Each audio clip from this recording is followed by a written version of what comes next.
आप देख रहे हैं चुनाव बनवारी विशेष कवरेज। आप देख रहे हैं इस वक्त IBN7 के लिए CSDS का सर्वे जिसमें बातचीत कर रहे हैं और हमने आपको बताया था किस तरीके से इस वक्त बीजेपी और कांग्रेस के बीच में जो वोटों का प्रतिशत है वो लगभग काफी हद तक बराबर है। आप ये जानने के लिए उत्सुक होंगे किस पार्टी को कितनी सीटें मिल सकती है और कौन गठबंधन सरकार बनाता हुआ नजर आएगा। आपको थोड़ा सा और इंतजार करना पड़ेगा क्योंकि हम इस वक्त चर्चा कर रहे हैं कि इस वक्त देश का प्रधानमंत्री कौन हो सकता है, कौन उम्मीदवार सबसे आगे होता नजर आ रहा है। हमने इस ब्रेक के पहले चर्चा की थी राहुल गांधी और नरेंद्र मोदी के बीच में, क्योंकि सारी चर्चा कहीं ना कहीं इन दोनों के बीच में आके सिमट गई। लेकिन इसके बीच में हम ये भूल जाते हैं कि एक तीसरा फ्रंट भी है जिसकी सरकार बनने की संभावना से इनकार नहीं किया जा सकता। ऐसे में कुछ और उम्मीदवार है क्या संदीप जिनके बारे में आप बताना बिल्कुल, हमने ये सवाल पूछा गैर कांग्रेस गैर बीजेपी सरकार में कौन बने प्रधानमंत्री, तो वोटरों की राय क्या थी।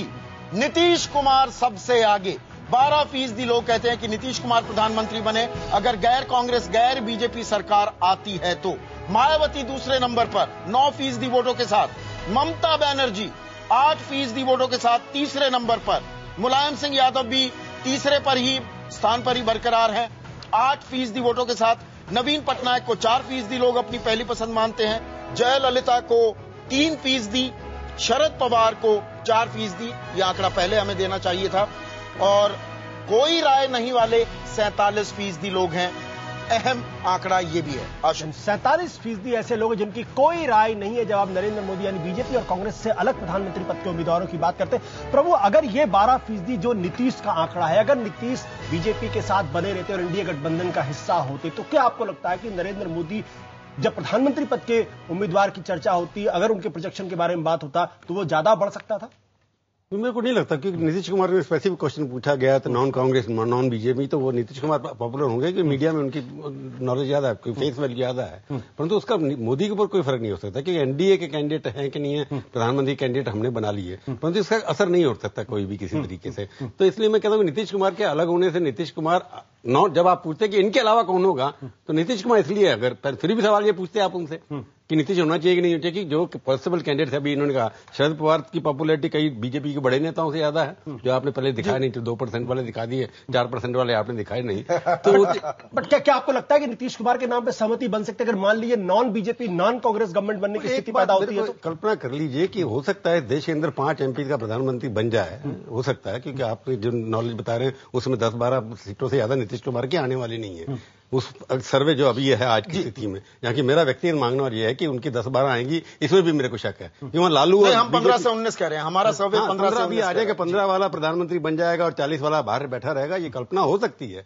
उसमें नीतीश कुमार को जो लोग चाहते हैं वो बना, क्योंकि पॉपुलैरिटी जिस तरह से डाउन हुई है, जो आपका चैनल दिखा रहा है उस हिसाब से वो पॉपुलर कम होते चले जाते हैं। आप इस बात को जो डिमिनिशिंग रिटर्न्स की उन्होंने बात की है, हर नेता की जो मैंने स्टडी किया, empirical study as a political reporter, 10 साल के बाद हर नेता की पॉपुलैरिटी कम होती शुरू हो जाती है। चाहे इंदिरा गांधी थी, चाहे राहुल गांधी, अब 10 साल होने वाले उनके। सोनिया गांधी क्योंकि इतनी एक्टिव नहीं जितनी पहले होती थी इसलिए कम होती चली जा रही है। नीतीश कुमार भी 15 साल के लगभग होने वाले हैं उनको पॉलिटिक्स के अंदर। तो मोदी नया चेहरा है राष्ट्रीय लेवल के ऊपर, इसलिए वो बड़े पॉपुलर है। राहुल गांधी जब पहली बार निकले तो इतने पॉपुलर थे, भीड़ इकट्ठी होती थी। कि जो कहता कि मैं बनाऊंगा वोट, जब वोट देने जाएगा मोदी की फोटो तो लगी नहीं होती वहां पर तो लगा होगा सिंबल, उसके ऊपर कमल का फूल, कमल के फूल से लोग मोदी को जोड़ेंगे नहीं जोड़ेंगे ये देखने वाली बात है। बिल्कुल चंदन, इन आंकड़ों में क्या एक तस्वीर ये भी छिपी हुई है कि 47% लोग अगर अभी कोई राय नहीं बनाई तो ये जो थर्ड फ्रंट की बात होती है, क्या ये अभी भी एक ट्रायल बलून के तौर पर देख रहा है एक आम मतदाता की बने ना बने, बनेगा तब सोचेंगे? अभी कोई ऐसे तीसरे मोर्चे की एक आम मतदाता कल्पना नहीं कर पा रहा है। देखिए, ये तीसरे मोर्चे की बात जो है ना, वो मैं समझता हूं कि विश्लेषक के रूप में मैं कह सकता हूं ये एकदम काल्पनिक स्थिति है जो कभी भी वास्तविक नहीं हो पाएगा। और इनके जो नेता है ये सब बैठे बैठे दिवा स्वप्न देख रहे हैं। सब सोच रहे हैं कि इत्तेफाक से ऐसी कोई स्थिति आ जाएगी कि IK गुजराल सिर्फ एक उनके सीट के अलावा उनके साथ कुछ नहीं था, वो भी प्रधानमंत्री बन सकते हैं, तो मैं क्यों नहीं बन सकता। ये भावना जो है ये इन नेताओं में है। लेकिन देखिए, ये बिल्कुल स्थिति नहीं आएगी। अगली सरकार कांग्रेस के नेतृत्व वाली बनेगी या बीजेपी के नेतृत्व वाली बनेगी, इन दोनों पार्टी को मिला के 270 से ऊपर सीटें आएंगी पार्लियामेंट में, तो कांग्रेस या बीजेपी के अलावा कोई तीसरी पार्टी आप पूरी तरीके से नकारते तीसरी पार्टी की। संजय जी, जब हमने वोट का प्रतिशत के बारे में बात किया तो 26% अन्य के खाते में जाते हुए नजर आ रही, लगभग उतनी ही प्रतिशत जितना कांग्रेस के खाते में जाती नजर आ रही जितना बीजेपी के। 26 अन्य है, बीजेपी 27 है, कांग्रेस 28 है। यानी क्या इसकी कोई संभावना है कि थर्ड फ्रंट नाम का कोई जानवर खड़ा हो जाता है जो अपने आप को क्लेम करता है? वैसे में क्या ये पोटेंट फोर्स हो सकते हैं? मुझे भी लगता है कि थर्ड फ्रंट की जो सरकार का अनुमान लगाया जा रहा है कि अगर भाजपा या कांग्रेस दोनों बहुमत से नीचे रह जाते हैं तो क्या ऐसी कोई संभावना है कि थर्ड फ्रंट की सरकार बने? मुझे ऐसा लगता है कि ऐसे होने की गुंजाइश नहीं है, क्योंकि भाजपा और कांग्रेस की अगर सीटों को मिला देंगे तो लगभग शायद वो 300 के आसपास टिके रहेंगे। तो थर्ड फ्रंट के सरकार की गुंजाइश मुझे भी दिखाई नहीं पड़ती। और ये अदर्स जो 26% इसीलिए भी हैं, और इसमें बहुत सारे ऐसे सहयोगी हैं भाजपा के और कांग्रेस के जो 2009 के समय तो भाजपा या कांग्रेस के साथ थे, लेकिन उन्होंने भाजपा और कांग्रेस का साथ छोड़ दिया, इसीलिए अदर्स कुछ हमें ज्यादा बड़े दिखाई पड़ रहे हैं। आप कह रहे हैं थर्ड फ्रंट की संभावना कम दिखती है, यही बात चंदन कह रहे हैं। लेकिन राकेश जी, मुझे ये बताइए, हमने 7 बड़े नेताओं के जो दल किसी के साथ भी जा सकते हैं उनके नाम लिए, नीतीश कुमार आपके साथ आएंगे? देखिए, नीतीश के एनडीए कैसे बनाएगा, उस 272 के आंकड़े तक कैसे पहुंचेगा, वो मैं समझना चाह रहा हूं आपसे। नीतीश आपके साथ आएंगे, मायावती आपके साथ आएंगी, ममता आपके साथ आएंगी, मुलायम आपके साथ आएंगे, नवीन पटनायक आपके साथ आएंगे, शरद पवार आपके साथ आएंगे। आपके साथ कौन आएगा शिवसेना और अकाली दल? चुनाव के बाद की जो स्थिति बनेगी उसकी कल्पना भी नहीं की जा सकती है। और जो अगर भारतीय जनता पार्टी सरकार के नजदीक रहेगी तो जिसकी आप कल्पना नहीं कर सकते हैं वे लोग आएंगे। इनमें से कौन आएगा? लेकिन देखिए, जयललिता तो अभी भी वैचारिक रूप से और एक संगठनात्मक तरीके से एक हम मान लेते हैं, बाकी नवीन पटनायक की संभावनाओं से इनकार नहीं किया जा सकता है। नवीन पटनायक का झुकाव भी एक स्थानीय कारणों से उनका अलायंस टूटा था जी।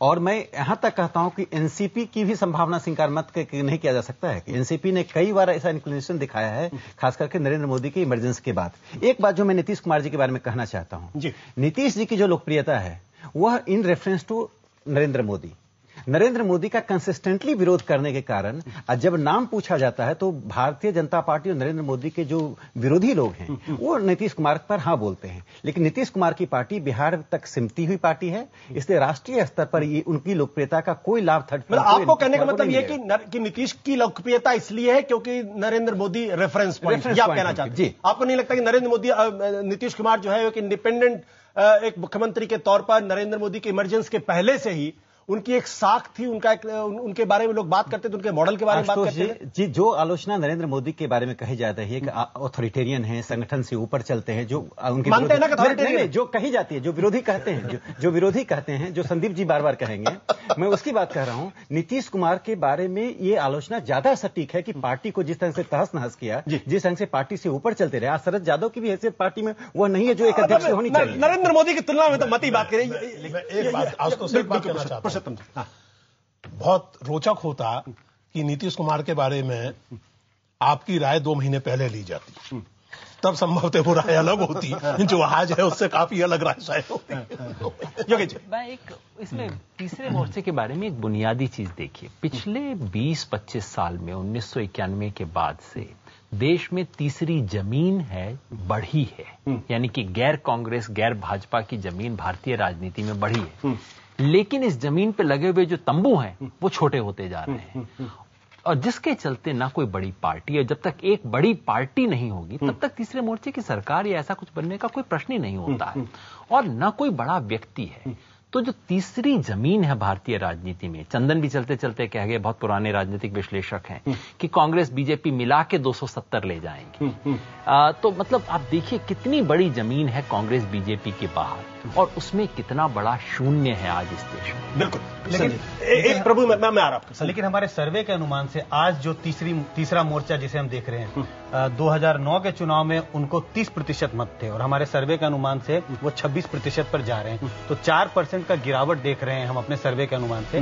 तो तीसरा मोर्चा आगे बढ़ती हुई दिखाई नहीं पड़ रही है, बल्कि थोड़ा पीछे खिसक रही है। प्रभु, लेकिन जो सवाल, अभी तो कैंपेन शुरू भी नहीं हुआ है, अभी तो चुनाव का ऐलान भी नहीं हुआ है, सिर्फ जिसे कहते हैं पोजिशनिंग की जा रही है। अगर ये राहुल बनाम नरेंद्र मोदी, कांग्रेस बनाम बीजेपी के बीच में लड़ाई घर्षण हो जाती, तीक्ष्ण हो जाती है, तो वैसे में ये तमाम नेताओं की पॉपुलैरिटी को क्या फर्क पड़ने वाला है? नहीं, वो तो जब ध्रुवीकरण होगा, जब बार बार आप ध्रुवीकरण एक शब्द यूज कर रहे हैं, क्योंकि बीजेपी कांग्रेस दोनों चाहती है ध्रुवीकरण, कम्युनल सेकुलर के नाम पर कई कहा जाता है और राहुल और मोदी के नाम पर। मैं ध्रुवीकरण की और बात करता हूं। ध्रुवीकरण ये भी हो सकता है कि anti Congress versus pro non Congress, ध्रुवीकरण ये भी तो हो सकता है। अगर मैंडेट प्रो नॉन कांग्रेस होता है तो उन पार्टियों के लिए जिन्होंने कांग्रेस को हरा करके आए हैं उनको नॉन कांग्रेस पार्टी के साथ सरकार बनानी पड़ेगी, क्योंकि मैंडेट पब्लिक का बिट्रेयल होगा उसके अंदर। हालांकि अपॉर्चुनिज्म बहुत है इस देश के अंदर, आप लड़ेंगे कांग्रेस के खिलाफ या बीजेपी के खिलाफ, उनके साथ साथ ही दे देंगे। परंतु जो आप बात बार बार उठा रहे हैं अभी प्रचार, क्योंकि आज हम सर्वे को ये मानकर कि ट्रैकिंग कर रहे हैं हम, और आज की स्थिति में जो कृषि को देख करके चल रहे हैं कि मोदी वर्सेज राहुल या सेकुलरिज्म वर्सेज कम्युनलिज्म, परंतु आगे जैसे चुनाव चलता चला जाएगा तब ये रीजनल नेता जो है अभी भी अपने स्थान पर खड़े हैं। मैं नहीं चाहता कि उसके अंदर, मेरे को ये लगता कि ममता वहीं पॉपुलर रहेगी जहां पर है, उसके ऊपर मोदी का कोई फर्क नहीं पड़ने वाला। मोदी वहां 10 बार जाएं, 20 बार जाएं, राहुल गांधी कितनी बार 50 बार गए, यूपी के अंदर गए, मायावती मुलायम जी को लेकिन प्रभु जो लोग बहुत आते थे, आप लोग लोग पे दिखाते तीसरा मोर्चा जो भीड़ उमड़ रही है कि वहां तख्ता पलट जाएगा। इन नेताओं में आपस में भी तो अंतर्द्वंद है ना, एक दूसरे की शक्ल नहीं देख सकते हैं, कभी नहीं रहा। निर्मला की राष्ट्रीय में देकर आप एसवीडी गवर्नमेंट भी चलती थी 1969 से बंटवारा। आज पॉलिटिकल साइंटिस्ट यहाँ बैठे हुए हैं, ये देश के अंदर पहली बार नहीं हो रहा। हमेशा ध्रुवीकरण होते रहे हैं, लोग बढ़ते रहे, क्योंकि जो सत्ता में रहना चाहते हैं, आज बीजेपी में क्या हो रहा है, जो सत्ता में बैठे हुए हैं वो कुछ डिलीवर नहीं कर पा रहे हैं, नेता बने हुए हैं, बाकी लोग बनना चाहते हैं। तो कांग्रेस में ये आज कांग्रेस और बीजेपी की स्थिति ये है कि नए लोगों ने टेक ओवर ऑलरेडी कर लिया है, दिखाई नहीं देते। प्रभु ट्वीट करना बंद कर दिया। माफ करेंगे, मैं आपके बीच में रोक रहा हूं। मैं एक दूसरा सवाल खड़ा करना चाहता हूं। मैं कहना चाहता हूं, आज हम नरेंद्र मोदी और राहुल गांधी के बारे में बातचीत कर रहे हैं। हो सकता है जब तक चुनाव हो, क्योंकि राहुल गांधी अपने आप में रिलक्टेंट है और नरेंद्र मोदी को लेकर विरोध है, तो हो सकता है चुनाव के बाद इन दोनों में से कोई भी सामने ना हो, तीसरा कोई आदमी हो। नहीं, क्या ऐसी संभावना आप देखते हैं? नहीं, देखिए, ये संभावना अभी की स्थितियों में तो नहीं दिखती। अभी तक हमारे सामने जो तथ्य हैं उनके आधार पर ऐसी कल्पना नहीं की जा सकती, क्योंकि तथाकथित तीसरे मोर्चे में से 3 तो ऐसे हैं जो बीजेपी के साथ पहले रह चुके हैं। ममता बनर्जी रह चुकी हैं, नवीन पटनायक रह चुके हैं, जयललिता रह चुकी हैं, फिर से ये लोग आ सकती हैं।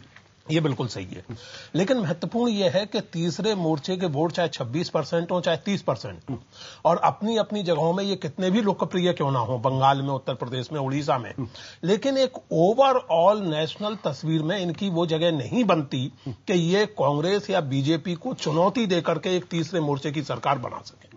वो स्थिति आज नहीं है, और खास करके तब जबकि सर्वे के मुताबिक लेफ्ट की स्थिति और कमजोर हुई। बिल्कुल, पिछले तीसरे मोर्चे में लेफ्ट की बहुत बड़ी भूमिका थी, हालांकि लेफ्ट बाहर था। तो इसमें आउटसाइड सपोर्ट बहुत अहम हो जाएगी क्या? फर्ज कीजिए कि तीसरा मोर्चा बनता है, एक हंग असेंबली आ जाती है, हंग पार्लियामेंट आ जाती है, तो आउटसाइड सपोर्ट बीजेपी देगा या कांग्रेस देगा, ये भी एक अहम सवाल हो जाता है क्या? ये भी एक ट्रायल बलून है योगेंद्र? अभी चुनाव के आने और आंकड़े आने से 3-4 महीने पहले या 6 महीने पहले हम सरकार बनाना शुरू कर दें स्टूडियो में, तो उससे हमारा मनोरंजन तो बहुत हो जाएगा। मगर एक दूसरी चीज जो आप जिस पे चर्चा कर रहे थे, मोदी बनाम राहुल, मुझे बार बार लगता है, मैंने कहा है, ये इस देश का दुर्भाग्य होगा अगर उसे मोदी या राहुल में से कोई एक व्यक्ति चुनना पड़े। ये देश उन दोनों से बहुत बड़ा है। आज जो इसका ऐसा क्यों कहते हैं? चूंकि नरेंद्र मोदी जिस विचार पे हिंदुस्तान कायम है उस विचार के विरोध में खड़े हैं, और राहुल गांधी इस देश की जो आजादी के आंदोलन की विरासत की कुर्सी पे बैठे हैं, उस कुर्सी के साथ न्याय करने में सर्वथा असमर्थ हैं।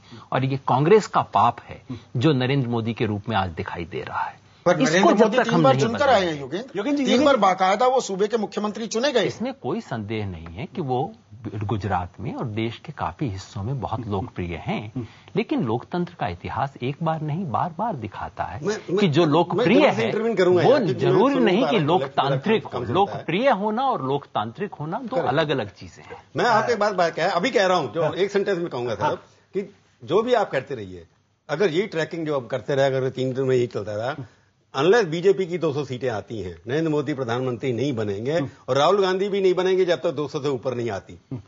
आप जो मर्जी कर लीजिए, राहुल गांधी हमेशा, इसलिए मैं कह रहा हूं कि हो सकता है चुनाव तक ऐसी स्थिति पैदा हो जाए कि नरेंद्र मोदी के बारे में चर्चा, राहुल गांधी के बारे में चर्चा, बट लेकिन मैं आज की स्थिति में दोनों में से कोई प्रधानमंत्री बनता दिखाई नहीं दे रहा। बिल्कुल, लेकिन मैं एक राइडर में जरूर लगाऊंगा, एक बात मैं जरूर कहूंगा, जो योगेंद्र जी ने बात कही है उसमें सिर्फ इतनी सी बात जोड़ूंगा। आप ये मत भूलिएगा योगेंद्र जी, आप पार्टी के नेता भी हैं, आप पार्टी के नेता भी हैं इस वक्त। और क्योंकि कभी कभी मुझे लगता है योगेंद्र जी जो है वो हैट थोड़ा सा उतार दे रहे हैं। आपने चूंकि कह दिया है तो मेरे को अब एक आंकड़ा देने ये इंजस्टिस होगा, ये इंजस्टिस होगा ऑडियंस के साथ। इसलिए एक लाइन में क्योंकि उन्होंने कहा समय बिल्कुल खत्म, अभी बहुत वक्त हमारे पास। क्योंकि आपने आम आदमी का नेता मुझे डिक्लेयर कर दिया, आप हैं। बिल्कुल ऑफकोर्स जुड़ा हुआ हूं पूरी तरह से। तो मुझे बताने दीजिए, जब आप कह रहे हैं मोदी और राहुल गांधी की बात कर रहे हैं, विकल्पों की बात कर रहे हैं, मैं आपको एक छोटा सा आंकड़ा इस सर्वे से बता देता हूं। यदि आप मोदी की गुजरात में लोकप्रियता देखें और अरविंद केजरीवाल की दिल्ली में लोकप्रियता देखें, तो दोनों इस वक्त देश में शीर्ष पे खड़े हैं। विकल्प देश में आ सकते हैं, ये आंकड़ा इस सर्वे से। चलिए योगेन जी, वक्त छोटे से ब्रेक का, और आप कहीं मत जाइएगा, हमारी विशेष चर्चा लगातार यूं ही जारी रहेगी। और 9 बजे हम आपको दिखाने वाले हैं वो तस्वीर जिसका आप इंतजार कर रहे हैं। अभी हमने वोट शेयर दिखाया है, 9 बजे हम बताने वाले हैं किस पार्टी को कितनी सीटें मिलने वाली हैं, कैसी हो सकती है 2014 की 16वीं संसद। 9 बजे।